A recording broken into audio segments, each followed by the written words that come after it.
Hello, everybody. We are back again. We're talking sports. This is Sunny Five-Side Sports Take with Jeff Walker, and this is our 73rd episode, and we're so glad that we're here with you and you have joined us, and we look forward to talking all that's happened in the sports. First, I want to talk what I'm going to do. Are you surprised about the World Cup and Spain winning? Yes, very surprised. Very, very surprised. I saw Spain beat France, and I was shocked by that outcome.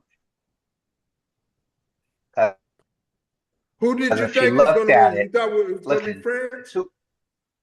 yes, I thought it was going to be France because if you look at France's front four or top two, they had players that could score and players that could play well. They have Kylian Mbappe. I don't know if you've heard of him. He's he won the Golden Boot for scoring the most goals in the World Cup. And then you had Michael Olise, who's very strong in the middle of the field. Then you had some other guys there that you guys may not know, so I won't bring their names up. But overall, they had a very strong team. And when Spain shut them down, I was like, "There's no way that shouldn't have happened. That shouldn't have been in place at all." And it played out that way, and I was very shocked. So, in my opinion, it would have been Argentina and France, and then France would have won it, being a revenge game for them from the World Cup in 2022. But that didn't happen, and Spain locked down Argentina as well, kept them scoreless. Spain had 11 shots on target out of 21 shots taken. And that's just impossible to shut down an Argentina led offense who's known to be very, very aggressive. So Spain deserved that win and deserved all the accolades they're getting because they shut down the two best teams in the tournament. And Argentina never, ever, you know, faltered. They were down 2-0. They came back and won. They were down 3-0. They came back and won. So both those teams, All, top three teams, they all deserve to be there. all right, let's see if anybody else has a World Cup comment before we go on to another subject. France didn't even get a shot on goal. We But sure this did. didn't even get a shot. I mean, that's pretty France impressive. couldn't. They got shut out. They couldn't. Out. Yep. Very impressive. But when you're Spain did. good, that doesn't happen to you, and that means Spain was better. Yeah. Yeah. All right, guys, Outstanding job. let's talk about the big thing in sports, the surprise, LeBron James going to Philly. Mr. President, Jeff, what you say about that? Man, that was a surprise. A lot of people thought he was going to go to Miami. Some people thought he would go to New York. Some people thought that he would go to State and play with Steph Curry and Draymond Green and those guys. Not many people picked them to go to Philly. So, but I can understand why he would go to Philly because Philly traded for Jaylen Brown, an All-Star, and now they have Jaylen Brown to go with Tyrese Maxey to go along with Edgecombe to go along with Embiid. Now you have LeBron James. So they have an outstanding starting five, not just a matter of filling in that bench, but outstanding. I can understand why he would choose Philly. Now the question is Embiid, can he stay healthy? That's going to be the key. Yeah, that's a big question. Phil, you have a comment about LeBron James? Yeah, that was a wise decision. If you're not going to play in LA, get out of the West, go to the East. Your pathway to the finals may be a lot more advantageous. So, plus, he's a battler. He's a fighter. He's a guy that has a high basketball IQ, and he brings everybody around him up in their game. And what team has he ever not been on that hasn't at least had the potential to win? So there you go, right there. I agree. I my also 2 cents in believe there. that him going to Philly has something to do with Jaylen Brown going there and people talking about he's too smart to be in the NBA and all of that stuff. I think he had that influenced his decision a little bit. I want to welcome Dennis Brantley. Hey, Dennis, you have a comment about LeBron James? Yeah, I think it was a great decision for him. it's probably for the first time that in his career that the pressure is not on him. It's on everybody else. All he got to do is go in and be himself and be a role player, although he's going to be more a role player, but they got guys who just need his leadership. He needs to be more of a leader than the leading scorer of the team. Understood. I'm gonna do. You were shaking your head. Why were you shaking your head, sir? Well, in all honesty, I was thinking that LeBron James, the conversation was he wanted to play for fun, so he joined Golden State. And he wanted to be close to home, so he joined Golden State. He wanted to, just relax and go downhill. He played with Golden State. That was the conversation. But surprise, surprise, Philly looking good. Miami's looking good. And we were just like, oh. I think he saw he can win there. He think he can influence Embiid a little bit. I was thoroughly annoyed at the fact that at 42 years old or 41 years old, LeBron James was dragging this out this long. Pick a team, man. Let's move on with our lives. That was my annoyance. But the whole thing was he's playing for fun. Go to Golden State. He wants to be near LA. Go to Golden State. That was the whole thing. So it got to be very annoying. If you want what's it called a retirement tour, go to Golden State. But he's like, nah, I just want to go win again to chase something, chase the ring. So let's see how that goes. Yeah, go ahead, he wants that championship. Yeah, you nailed it. Somebody just said he wants that championship, and I've been hearing, and it's been a negative. They've been projecting this as negative, calling him a ring chaser. I mean, is that not what you? That's not what you? The name of the game. I mean, is that why you're playing? It is not a negative. It's just the fact that he just literally had this drag on unnecessarily. You're not a rookie. Pick your damn team. Go on. But he's making less money than he made as a rookie. He's made over $581 million. It's not money. No, obviously not money. No, I'm just saying it's money. And I'm not saying it's for fun either. Nobody just plays for fun. Nobody. He's chasing Kobe. Kobe has 5 rings. Jordan got 6. He's chasing Kobe and Michael. I don't think he's chasing either one of them. Okay, Dennis, let's hear your comment. Go ahead, Dennis. So I actually thought that he was going to Cleveland because it made more sense to me because Cleveland was the other team that was in the Eastern Conference Finals.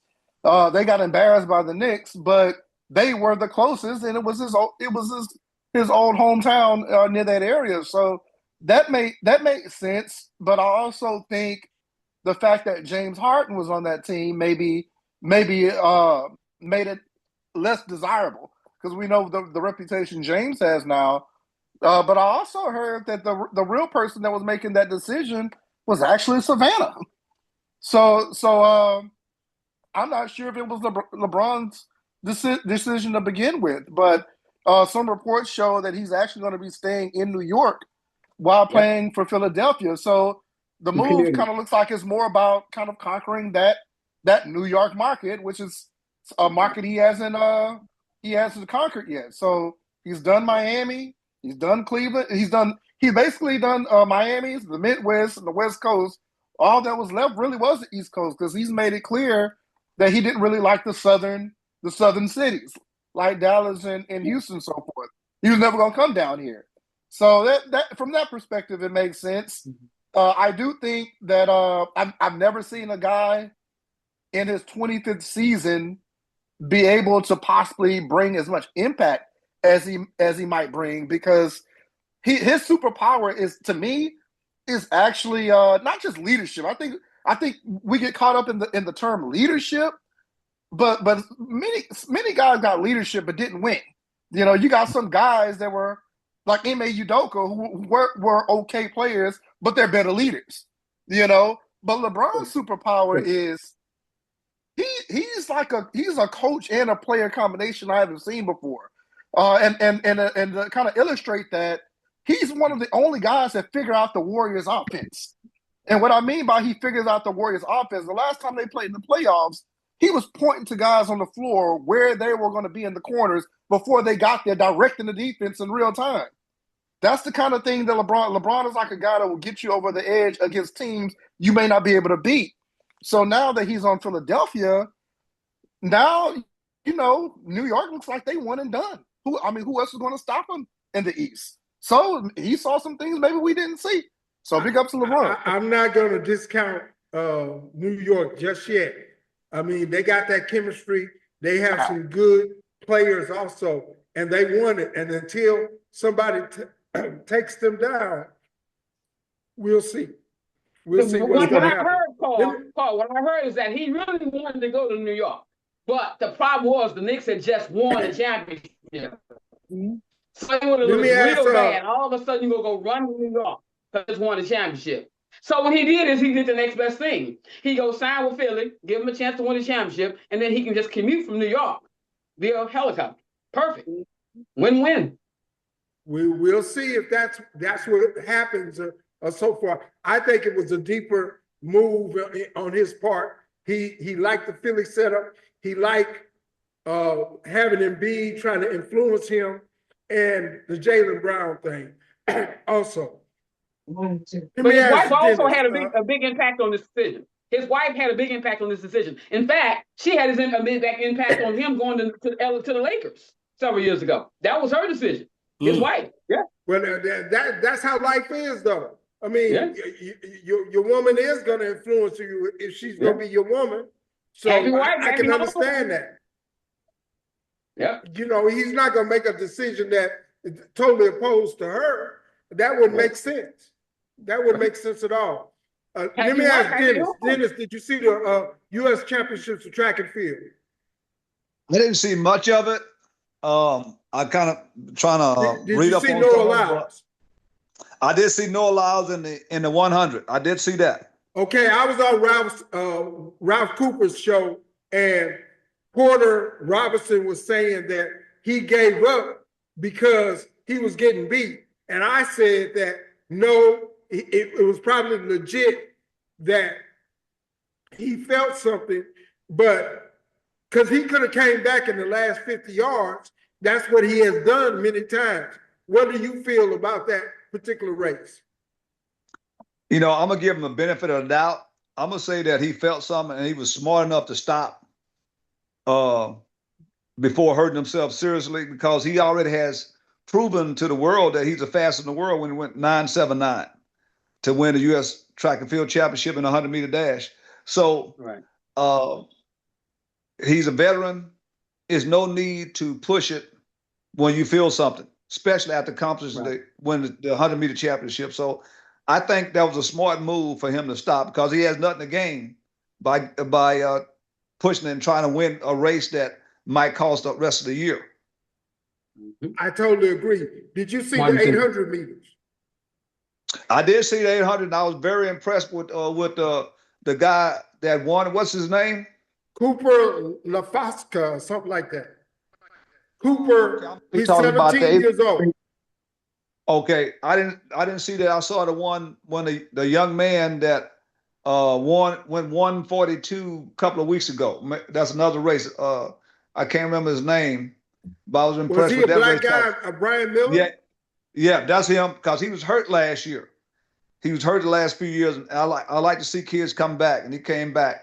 But what did Cooper run in 800 this past week? He ran 143.4. But yeah, he's going to, and he's 17 years old. I was telling them, they talking about the 1500. He could go up to that. I'm telling them he could go down to the 400, because I'm sure he can run a 44 also at the same time. And he's young, he's strong, and he's 17 years old, and he's going to just improve. Anybody else got any comments about track and field? Did I see Sha'Carri won her 100 meter as well? Yeah, I saw that. Yeah. That was impressive. It was impressive. That was impressive. But Melissa Jefferson didn't run the 100. And Melissa Jefferson is the fastest in the 100. Yes. Outstanding. She did outstanding performance. Outstanding performance. But I just want to say this, and then we're going to move on from track and field. The world's catching up with the United States across the board. Botswana won the last 4x4, which is the staple of the United States, one of the staple races. And Botswana they won the last one, and the United States did not want to even race with in the last 4x4. Didi, you got a comment on that? I got a lot to say about that, because that's something kind of bothers me for the fact that, the next Olympics, we're going to be lucky to get close to winning half of the gold medals in the relays as well as open events, because we are training all of other countries' Olympic champions right now, and men and women.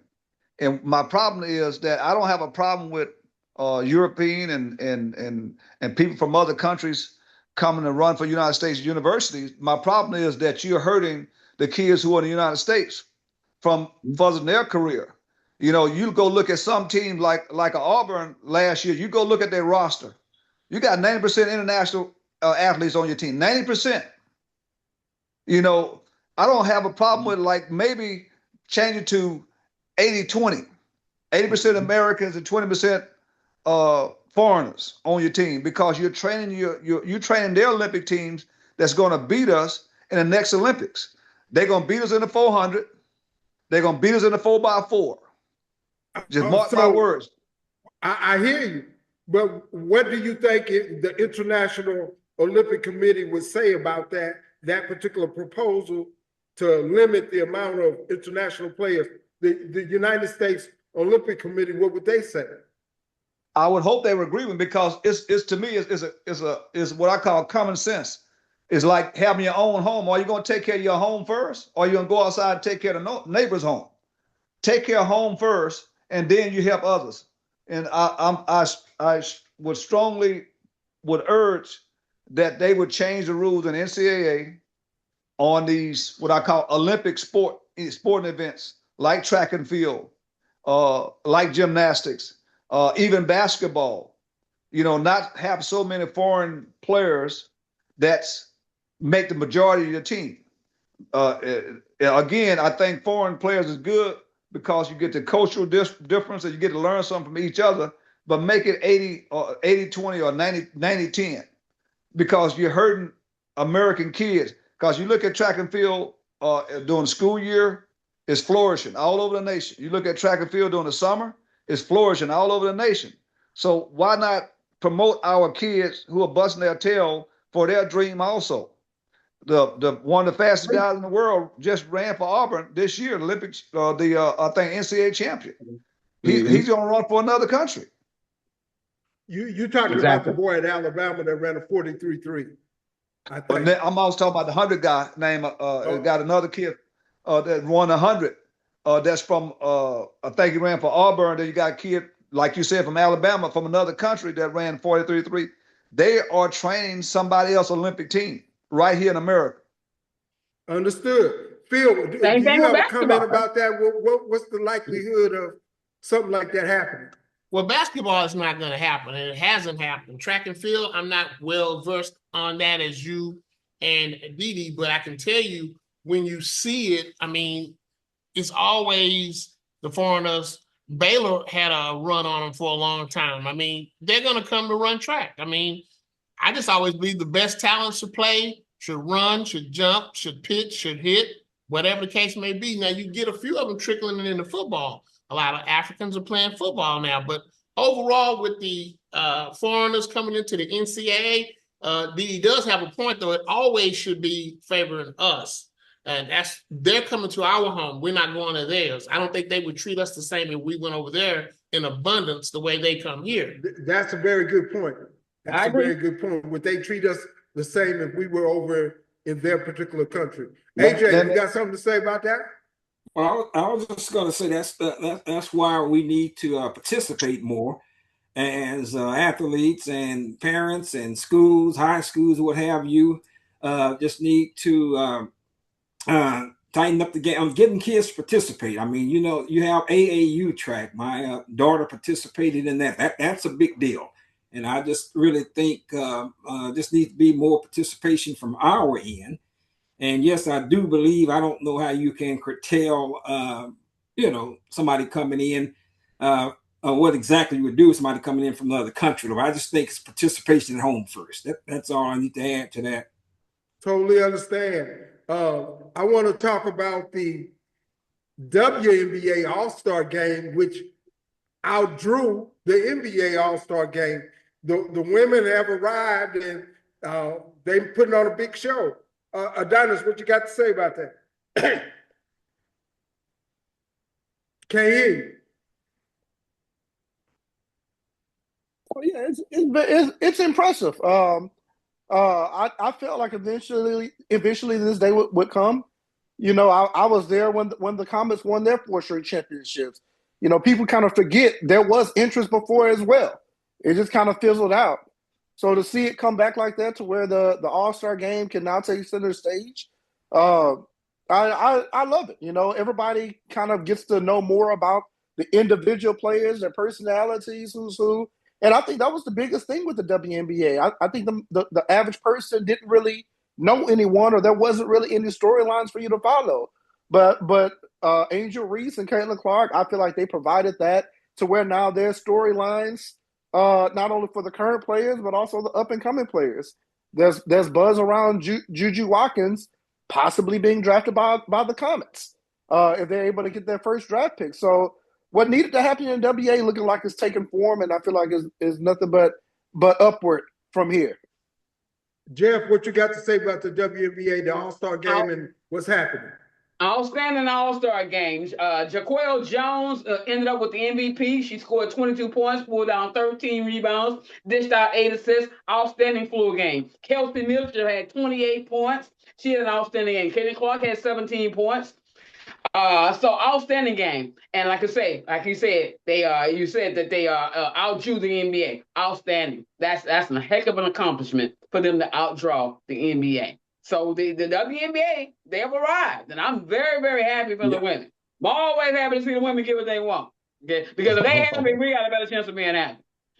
I believe that the Minnesota Lynx are going to win this year. They just got Napisha Collier back, and she's a top-notch player. And but there's competition across the board. Atlanta and Angel Reese, Las Vegas and the Aces, the Indiana Fever. Can everybody pick who they believe might win the WNBA? DD, do you watch the WNBA a little bit? I do. First of all, I agree with you guys. I love the marketing of the WNBA. The marketing is great. They're really promoting the women the right way. I think the image has changed also, and which was very important. I think they have definitely embraced what a female athlete should look like. And I like what I see. I think that the players overall are embracing Caitlin Clark because she is the face of NBA, or WNBA, no matter how you look at it, she is the face of it. It's just like when Jordan came in, people were going to be jealous, but they eventually embraced him because he could play. This woman just hit 45 points in one game. She can play. So you need to embrace these stars. I love what Angel Reese is doing, showing her ability to play basketball, to be tough, and also to be able to show her femininity off the court. I think that's what we need to see, because that's what we want from our women, to be beautiful and be also be an athlete at the same time. You can do that. And that's what I like about the WNBA. It is embracing femininity and embracing the sport. Sounds good. Amadou, do you watch the WNBA any? No comment, huh? AJ, how do you feel about WNBA? Oh, I'm totally on board now. When they first started, I was one of those that was one that it wasn't going to last, but definitely I'm glad to say that I was wrong about that. And currently about them outdrawing the NBA. I think that's a fantastic deal. As my man just said, there's marketing, and the way you sell, the way you promote your product is, it determines how it comes out. It's come out great. But contrary to J-Dub's boy, Jason Whitlock, I always got to bring him up here once. I look at the look on your face. I mean, he just went off on this, you know. And I like watching the clown. I know I'm trying to change the subject a little bit though, but I was watching his comments on what we're talking about, on what we're praising. And I just don't see how someone can be like that. I think it's a fantastic product. All right. Donnie, you have some more to say? Yeah, I just wanted to say, the WNBA basically gave the people what they wanted to see overall, and the NBA hasn't really been doing that. If we're being honest, they just kind of go through the motions during the NBA All-Star game. The people that you want to see, maybe they're not there. Who was in the dunk contest this year? So for the WNBA to outdraw the NBA, it makes sense. Like for example, the three-point contest for the WNBA. One of the headlines earlier this year was the draft pick of AZ Fudge. She was in the news. We got to see in the three-point contest right off the bat. So whether you watched or not, you've heard some familiar names, and there they were. So to me, that's like a basic model that the NBA has kind of lost sight of. Yeah, I think it's the new shiny product, and they looking at it like that. They say, okay, let's make it happen, and let's take advantage of it. Anybody else got a WNBA comment? Right now the Lynx, I got the Lynx. The Lynx have won 9 straight. So you got to give them a lot of credit. They have the best record in the league. They've won 9 straight games, but you got to also give the Aces. These guys won many championships, so they gonna be in it. So my idea on this is going to be between the Lynx and the Aces in the West, and then you got the Fever. Don't sleep on the Fever. I like that big three. They got a nice big three with Alicia Boston and Kelsey Mitchell and Caitlin Clark.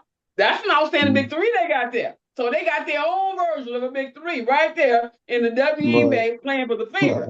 So I like what the Fever got. So I don't count the Fever out of this. I would say don't count the Dream out either. Yeah, exactly. The Dream just won half a game back from team. Yeah, I agree. So it should be interesting. They have Alicia Clark, Alicia Gray, Ryan Howard, and Angel Reese, who they just beat. I forgot who they just beat, but the Dallas Wings. Dallas Wings are tough too. So you got a lot of good teams that are playing, and it's good across the board. Look, gentlemen, it was one legit dunk in the WNBA All-Star game. Does anybody know the lady's name or what team she plays for? She plays for the Seattle Storm. That is true. Malanga. Okay. That is true. Now, with that being said, in a few years, you watch that team. They are full of rookies that are outstanding. They're losing their worst record. Who that? Seattle Storm. Seattle. If they're you watch going to get them, Juju Watkins. They got the worst record in the league. Jeffrey, can I finish, please? Jeffrey, can I finish, please? Sure. Okay. Sure. Seattle has a team full of rookies. They are very good and progressing toward being good. They're not good right now. If you look at their record, they'll speak for itself. So we don't know who's going to get Juju. She's actually going to be a redshirt junior, so she may not even come out. But at the same time, the WNBA is progressing the way it should. It's not a surprise by any stretch of the imagination. But the game was not as good as I would have liked. All that three-point shooting, that's why I brought up the dunk about Malanga. Her whole team is good. There's a lot of other players in this league that's going to buff this league up so fast it's going to give you swimming in the head. Just my opinion, speaking like I'm speaking in the barbershop or at the donut shop. That's all. The league has improved as far as the quality. Every team has a good player. Every team has capability to beat you. Even Connecticut right now, who will be the Comets, they have a capacity to beat you. They have Brittany Grenier, and they have some good players. So it's a really improved across the board, and we look forward to it continuing to improve. The NFL is at their training camp. Jeff, give an NFL report.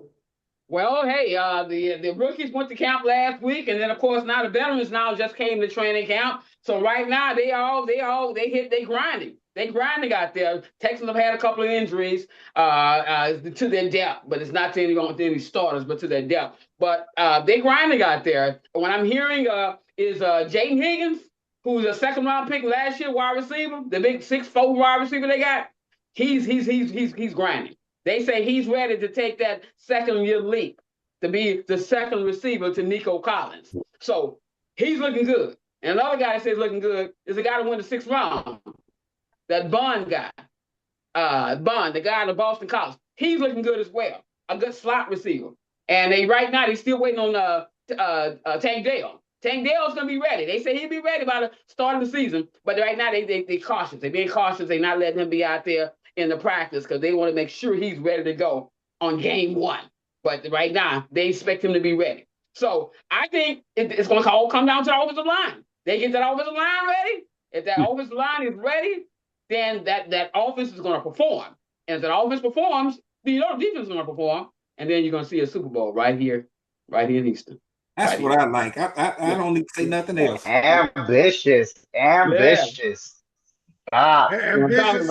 indeed. Donnie, you have a comment about the Texans or the NFL? I think Jeff covered it well. One of my questions was about Tank Dell because I saw he wasn't practicing. I've been listening to some of the talk radio in the morning, and actually I have a question because I'm trying to verify. Is the running back Joe Mixon? Is he still on the team? No, he's not. So they let him go. He's going to be retiring. He had some kind of injury. He had an injury. As a matter of fact, he's probably retiring. Very weird situation. But they picked up David Montgomery, who played with Chicago and have also played with Detroit, and he's going to be their starting running back. And then I knew we picked up Montgomery. Right. But I've just never heard a clear-cut answer on what Mixon's injury actually was, or if he was on the team or not. But I was hoping maybe he was still there with Montgomery. There was a strong rumor that he shot himself in the foot. That's what I heard too. I was going to say that. Thank you, Phil. All this time and all there is a rumor. But it's hey, they don't want to get out. What's done like that? If they don't want it out, the NFL is just like the CIA or the FBI when they want to be. They don't want it out. Exactly. Amadou, do you keep up with the Giants or the Jets? What's happening out there? I am actually in upstate New York, so I am with the Buffalo Bills. The New York Giants, the New York Jets. Well, I'm gonna do. They come to play the Texans on the Giants. They're coming to play the Texans for the first game, and you can come and watch that butt whooping they're gonna get. Who's getting a butt whooping? Buffalo. They play the Texans. Buffalo has a hard time with the Texans. Yeah, they haven't beat them in a while, and plus they coming here to play. They beat them last year here. Listen. Yeah, and it seems like it's difficult for Buffalo. Quarterback, they beat everybody else, but they don't beat the Texans. Donnie, you had some more to say? I was going to say, well, first off, that stadium in Buffalo is looking real nice, and I appreciate that a team actually considered not having a dome over their stadium to keep some of that traditional football relevant. But what I was going to mention was how important this year are those first 2 or 3 games for the Texans. Because in recent years, they've made the playoffs, they've won the divisional round, but they haven't made it past that. But then you constantly have a team like New England who wins the conference. They get that bye week, and they get basically an easy road to the Super Bowl. And I'm just imagining this Texan team if they had a bye week. And they pretty much lost that in the first, that 0-3 start. So how big is this first 3-4 games for the Texans to establish themselves as a AFC power so they can possibly get a bye week of their own for the first time? I just say they did start 0-3, but with the help of David Spills, they were able to come back into the mix. And their first 3 games this year are all AFC opponents, so I don't think it's to their advantage to lose them. That's for sure. CJ Stroud needs to not shoot himself in the foot, bottom line, because that's what he did last year. It wasn't because of him. But you said the operative words last year. Hold on. Last year Buffalo went to the conference to the playoffs and did well, but they lost. Hold on, Phil. Let me break this down for you. The best thing about the Texans is their defense. Of course. CJ Stroud, they say do your job, but he forgets to do his job, which is that was last year. You still talking about what happened? Well, only time that count is now. You can talk about last year all you want. That's from his rookie year when he started up there. All that's true, but you know what? Only thing that counts. You're right. But what counts the most, now or then? Let me ask somebody who played quarterback. Does your reputation CJ Stroud will be able to come back, DD? Yeah, I think that you're gonna have a bad game, especially playing quarterback on the highest level. You're gonna have a bad game, and the last year was a bad game. But you look at his body of work, 95% of the time, he always has a really good game. He's 70% accuracy, so he's gonna have a great year this year, I believe. I'm pulling for the Texans. I think they have all the ingredients to win it. If they don't win it, I want the Baltimore Ravens to win it, because I think people are not giving Lamar Jackson his due. He should have won 3 straight MVPs. The third one, I think that was just travesty that he didn't win it. And did who did they give it to? The one he should have won? They gave the Buffalo Bill guy. Thank you. That's what I thought. I'm gonna do one. You need to know that. Hey, if you guys want to live in delusional land, I got you. Okay. He just gave you the groundwork. Go ahead. If you look you can buy the wolf ticket or sell the oatmeal cookies, whichever one you decide. But if you guys want to be delusional, it's cool. Because here's the facts, right? The second MVP in a row that Lamar Jackson won. He shouldn't have won that if you're going by numbers. They gave it to Josh Allen, just like they gave it to Lamar. We can live that out there. CJ Stroud if CJ Stroud did his job, that Houston Texans defense, there's no way they don't go to the Super Bowl. 0 chance. They wouldn't be Seattle. I didn't say win. I said go. They might not have won. No, but isn't the goal to win? See, you're talking positive and negatives at the same time. You said, what if he this, what if he that? And then when I give you some facts, you're like, oh, no, that's not what we want to do. You're not trying to let me talk. I let you talk. Okay, you've been talking a lot. I'll let you talk. I'm not going to say anything else. But all right. If CJ Stroud is capable of Sam Darnold, they would have been at the Super Bowl. If you keep simple. saying if. Okay. He has to produce. He's Your reputation precedes you. He's not. Your reputation precedes you. So I'm grading CJ Stroud from last year and the AFC Championship game the AFC divisional round when they faced New England. CJ Stroud just had to make 2-3 passes happen, and they would have been in the championship against the Broncos. But he didn't do that. They turned over the ball so many times. Okay, so hold on. Can I say something? And I'll be silent the rest of the show. Who's more pressure on this year? I'm gonna listen. 2 ears, 1 mouth. Listen twice as long as you speak. Who has more pressure, Josh Allen or CJ Stroud? That's what I thought. Okay, you don't know. I know it's Josh Allen. He's the Superman that needs to do what he has to do in that new stadium. Big man, they always in the playoffs. Hey, they might not win their division. I'll say this: playing quarterback in the NFL with those big linemen coming at you, I wouldn't wish that on nobody. Give us some perspective of that, DD. What you think he's going through? CJ Stroud? Yes, sir. I think that, again, look at his body of work. He's going to be just fine. And the young man just mentioned Sam Darnold. If you go look at his track record, he was more bad than good. So he had the time to develop. He had the time to develop to be the quarterback he is today. CJ Stroud, this is what, his 3rd or 4th year or something like that? Going into his 5th year. Fifth.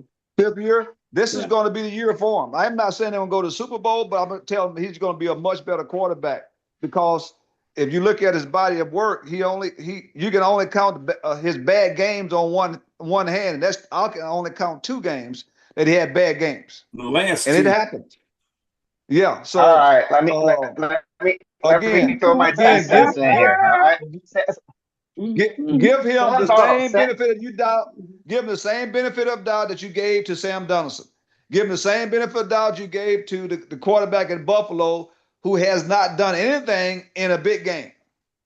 Just give him the same benefit of doubt. He has not done anything in a big game. Yes, he looked good in the regular season. He has not done anything. Stop. He does have a fine girlfriend. Here's what I'll say. All right. Sam Darnold was a journeyman.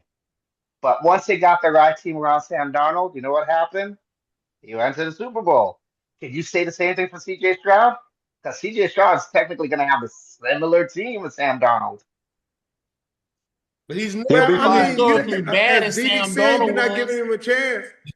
And he does have the best defense. And if you give him that opportunity to develop like Sam Darnold did over some bad years, Hold on. we believe he can make it. Yes. CJ Stroud's been in the same system for this is the third season. And a different Sam coordinator Darnold- every year. Wait a minute. You don't know what you're talking about. You have to have your facts right. He's had a different coordinator every year. This will be the first year he had the same coordinator 2 years in a row.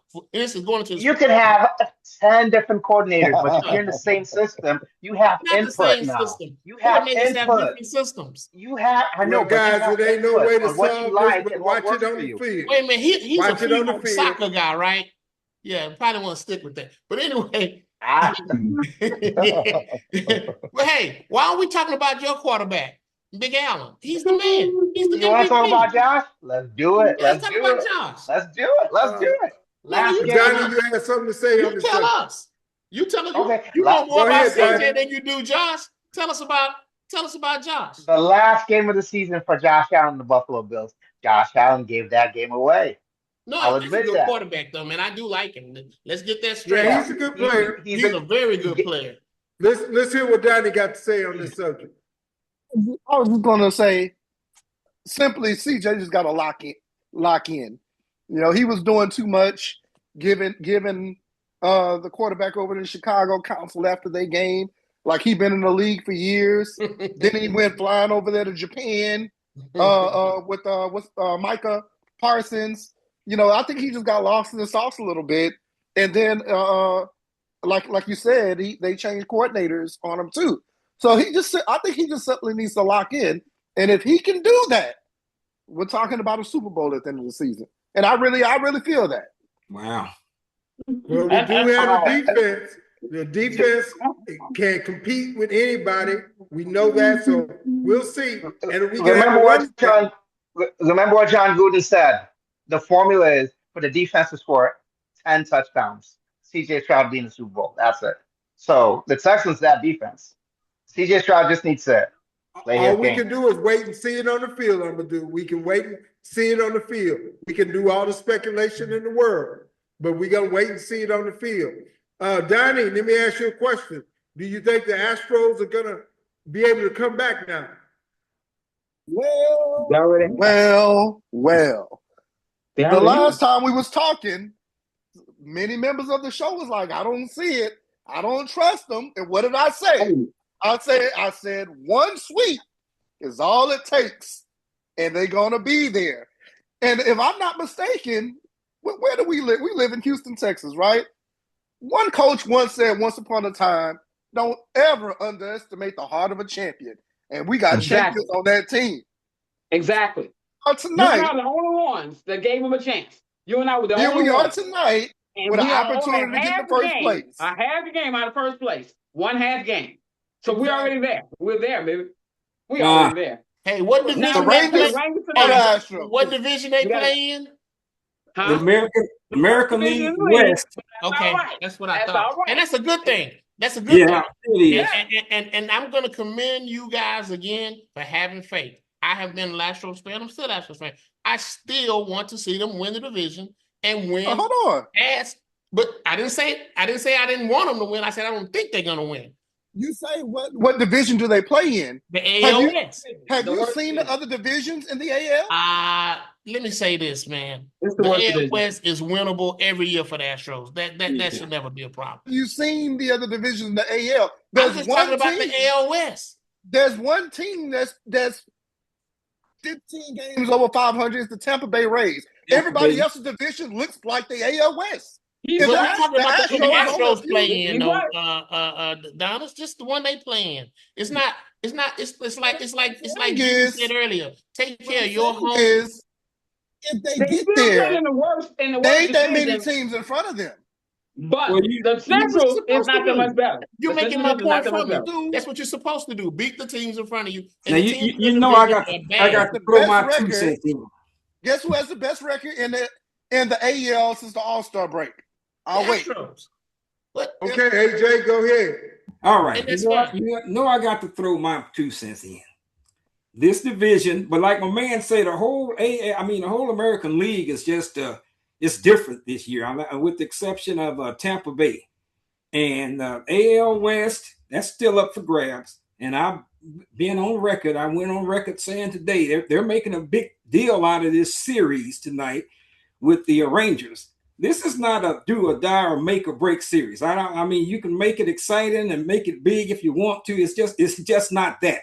Because after this series is over, no matter who wins the series, you still got almost third of the season left, just under the third of the season left. And I'm not saying this because, Oh my goodness. But I'm just saying that go for my group too. I mean, it's a fun series. I just don't think. Now, be honest. Do you trust those Rangers, or do you trust the team that's been there before? Well, you can't do nothing but trust a team that's been there before, but that's not that team, though. That's not those players. They don't have those players that's been there before. They still got Alvarez. They still got Altuve. You're not. Yeah, you got Altuve. You got Pena, and that's pretty much all. Now, if and when Altuve starts to hit, now you might be on to something. But he's still doing it without him. So when he starts to come around, what they gonna do then? It doesn't work like that. You got to watch sports enough. Trust me. I mean, they're just not going to win with those three. You're not going to win with the DeCenzo. You're not going to win with the Gary Jr. You're not going to win with. We'll see. But the Rangers just won the World Series in 23. It's not like they've been foreigners to it. I mean, you're right. Well, yeah, true. I mean, things hadn't gone well for them since three. And then what happened? Yeah, they won 20. Tell the whole story. Oh yeah, what happened? They had injuries too, but when was the last time the Astros won the World Series? They were right. They went right back to the playoffs. But did they win? I said win. No, the Rangers won the World Series in 23. When was the last time the Astros won? More recent. Yeah, in 22. Yeah. So they won more recently. I'm just giving him some credence to his point. Yeah, I see his point. It was a one and done championship. It happens. The Astros went to LCS 8 straight seasons. That's what I'm saying. 8 straight seasons. How many World Series they win out of that? 2. The Braves won 14 divisions in a row and one World Series. I mean, you can win, but do you win ultimately? Well, I just say me and Dee remember the days of the Big Red Machine, the Pirates. There you go. I know about that. Played. There you go. Those were the days. Terry Poole, Kevin Bass, Cesar Cedeno. And they didn't win any World Series. But they didn't win back in that day. They the newer players were winning. So yeah, they were winning. Speaking of winners, what about the guys who went to the Hall of Fame? Guys, we didn't say anything about Andrew Jones, Carlos Beltran, Jeff Kent. Those guys are in the Hall of Fame. All great baseball players. Yeah, outstanding. Congratulations to those guys. But what I want to hear about, I'm gonna tell you what I want to hear about, Phil. I want to hear about A-Rocket. Well, you know, everybody on this show has moved at some point in time in their life, and we both know, Jeffrey, moving is personal, stressful, often overwhelming, and you need a familiar company you can call with a local voice. That would be A-Rocket Moving and Storage in Houston, Texas. Been in business since 1959. Started by Arlene and Herbert Sam, who passed the company on to their son, DeAndre Sam, who now runs A Rocket. We are a commercial, residential, interstate, intrastate moving company, and we have a 62,000 square foot warehouse. We have an additional warehouse that we can store your stuff in climate control. We can come out and give you an estimate for free. And you see our trucks all over the city. We have corporate clients, we have residential clients, we have clients in and out of the state of Texas and within the city. So just give us a call, 713-748-6024. We're located at 3401 Porter Street in the heart of Third Ward off of Yellowstone and 288, the biggest small moving company, Black owned, Black operated in the state of Texas. Give us a call, A Rocket Moving and Storage. Let us be your mover. We make the customer number one. And I vouch for A Rocket. They made my daughter happy when we moved, so I vouch for them number one. And let's hear from Diversified Clothing. Tell us about that. And I want that NASA shirt, by the way. Yeah. So Diversity Clothing Company was created by myself to be the official, unofficial brand of Houston. I'm the person that does all the designing. So what that does is that allows for me to be able to design things in real time for what's really happening in real time. So the Texas season starts, the Astros in the playoffs, things could get created right then and there that meet the moment. I actually just released my own version of a Texans jersey a few days ago. That's on the website. I'll probably put it in the chat here. But be on the lookout for different items throughout the year. When the sport starts to get hot, then the creativity comes. So the official, unofficial brand of Houston to really give us something that we can really wear, that we feel comfortable with when we're out and about. And even when we travel, we want to put that in our suitcase so we can show that pride when we travel abroad. Sounds great.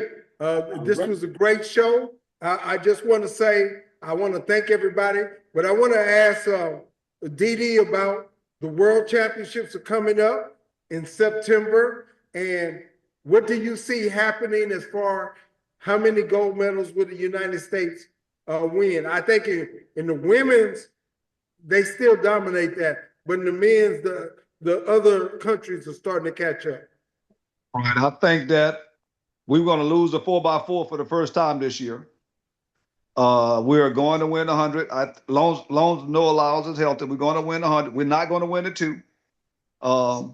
And the 4x1 is going to be up for grabs.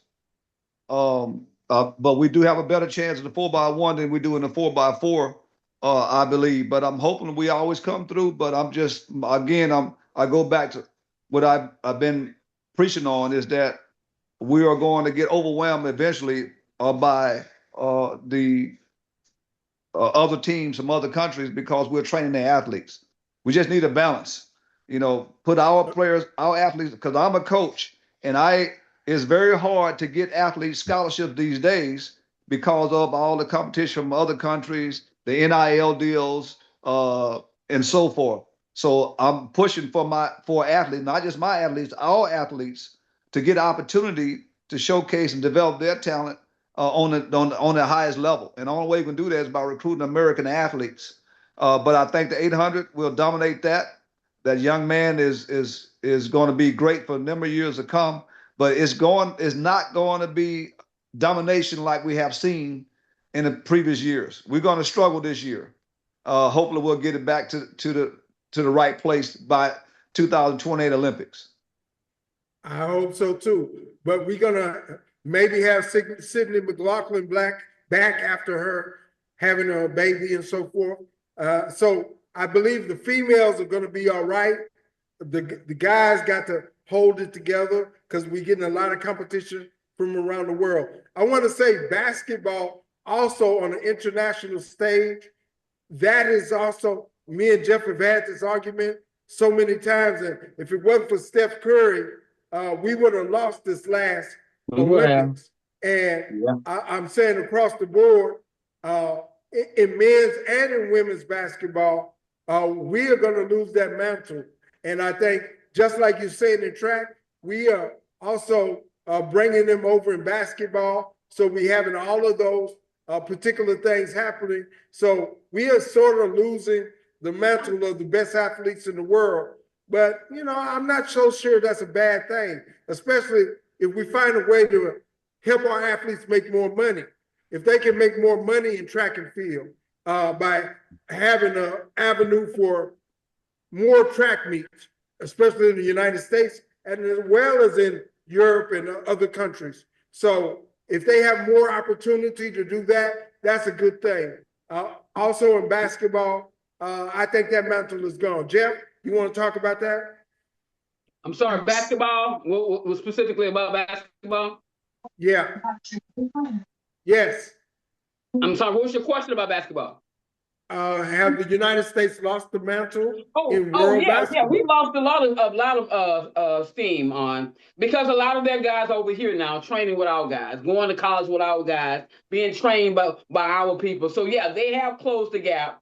I will admit that they have closed the gap. But still, I still feel like that our best players are not competing.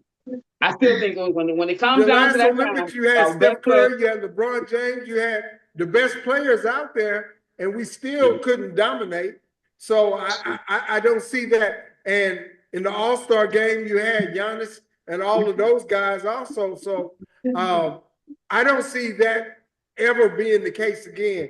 It's going to be a battle back and forth any kind of way you face it. And if they have a dominant player like Luka Doncic, they can take over and they win the gold medal. We'll see. But everybody, this has been a great episode, and I thank everybody for joining us. Give us the final word, Jeff. Hey, I want to thank everyone for coming. Our next show is the 14th of August. So it's going to be the 15th, Jeff. The 15th? Yeah, the next day. That's the Ralph Cooper episode. That's Saturday. That's the day before my birthday. So we're looking forward to an outstanding show. We're going to be with Ralph Cooper. So it's going to be an outstanding show. So I'm looking forward to that show. So we hope you guys will join us for that show. So we're looking forward to it. And I want to thank everybody for coming out, making this an outstanding show. We had a lot of fun. Thank you very much. The members of Sunny Side, the board, please wait. After, we're going to have a quick meeting and talk about the Ralph Cooper episode. And we thank everybody else. And two things real quick, Carl. Real quick. You all enjoy every episode of Sunny Side. This is our 73rd episode, and we'll be at 100 and 200. And as long as I'm here, we're going to be keeping making them and keeping doing them. And Jeff is excited, and we're excited. We're going to make things happen. All right, Carl, we'll see you Carl, next one thing time real quick, on Carl, Go ahead, Phil. Before you cut us off, hey, you guys pay attention to the fact that Ahmad Green, great Texan Green Bay Packer player, has the CTE, dementia, and Parkinson's going on with him. So that's pretty strange for a man 49. Right. And NFL, and Eric Bieniemy's wife got shot by his son. He's just not getting back to Kansas City. So with all the stuff they got going, everybody think Kansas City is going to be where they ought to be. If they do, it's because they overcame a lot. The injury to Mahomes, as well as the offensive coordinator who was there when their height of just dominating, because he was the OC when they were dominating. His wife got shot by their son. So those kind of things going on, we got to pay attention to and know that everything ain't just all good and nice in the sports world. Yes. I agree. Look at Tara Easton. Tara Easton's girlfriend beat him up. And she done ruined all his clothes, $92,000 worth of clothes, and she threatened to kill the guy. And he's calling the police on him. He's scared. He's afraid to leave his house. Yeah, so there you go. Sports world got the same stuff that reflects society. I just want to say that real quick. Yeah.